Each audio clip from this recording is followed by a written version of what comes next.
dampak keikhlasan itu adalah satu, akhlak.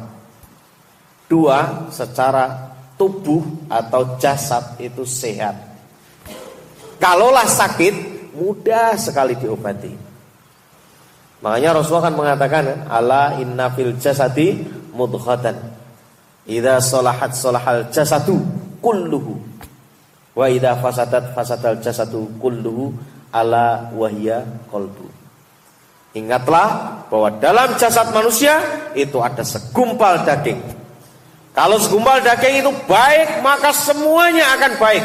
Soleh jasadnya, kulluhu semuanya, termasuk akhlaknya, termasuk sehatnya.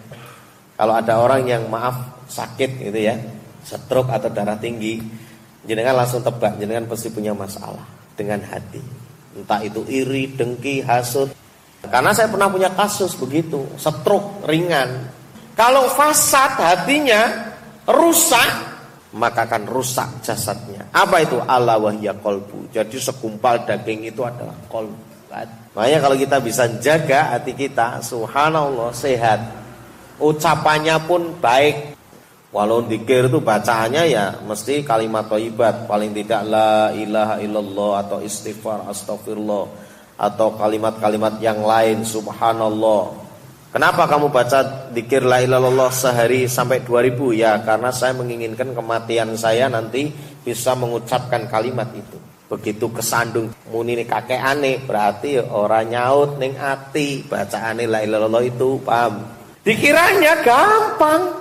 Woi kayaknya muni la ilaha illallah kok munine cemet, berarti orang metu la ilaha illallah. Minimal ya wah astagfirullahaladzim, masya Allah, la haula wala quwwata illa billah gitu.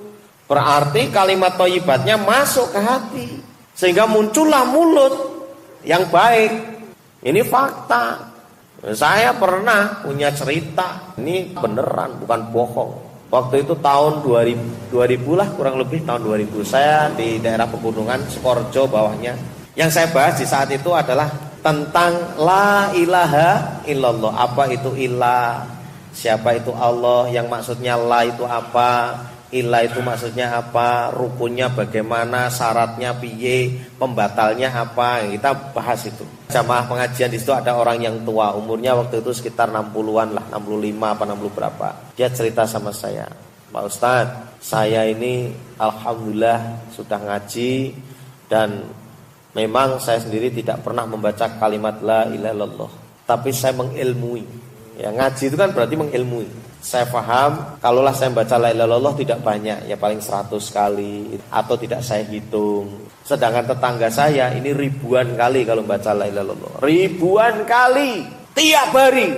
Qadarullah tetangganya ngajak dia. "Lek, aku rewangi, Lek." Rewangi apa? Ngetok pring ning ndi gogoh. Wes parane ning gogoh. Wong loro tuwa-tuwa ki lunga kabeh. Sing siji baca la ilaha 2000 sedina, sing siji mengilmui la ilaha illallah. Ini nanti akan ada bedanya. Hanya sekedar baca sama mengilmu itu akan ada bedanya. Setelah sampai dia di Tegalan yang ngetoki pring kena omah tawon, Pak. Oh, tawone ngoyah. Orang yang sudah terbiasa baca la ilaha illallah 2000 ora metu belas. Tidak keluar dari mulutnya kalimat la ilaha illallah. Oh, kepanjangan muni Allah yang ngelepol. Yang keluar apa dari mulutnya? Celeng. Yang keluar dari mulutnya itu. Tapi yang tadi mengilmui, Pak, yang keluar dari mulutnya adalah Allah. Beda memang. Hanya orang sekedar mengucapkan dengan orang yang berilmu. Ini podo tuane. Nah, kan yang membedakan apa? Akal. Akal inilah digunakan dan dikawal dengan ilmu. Ini yang perlu kita pahami. Ikhlas itu juga perlu ilmu. Makanya Pak Umar bin Khattab radhiyallahu an pernah mengatakan masalah niat ini ada 3 hal yang wajib yang harus dilakukan oleh seorang muslim. Yang pertama adalah menjalankan kewajiban kepada Allah.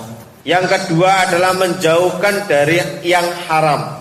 Dan yang ketiga adalah mempelajari niat. Niat itu memang perlu dipelajari. Makanya orang bisa niat ikhlas apa enggak itu enggak belajar ya enggak bisa. Ilmu niat itu seperti apa, yang benar bagaimana, tidak diajarkan kecuali ada di pengajian, di majelis taklim. Ini pentingnya majelis ilmu sehingga orang ini bisa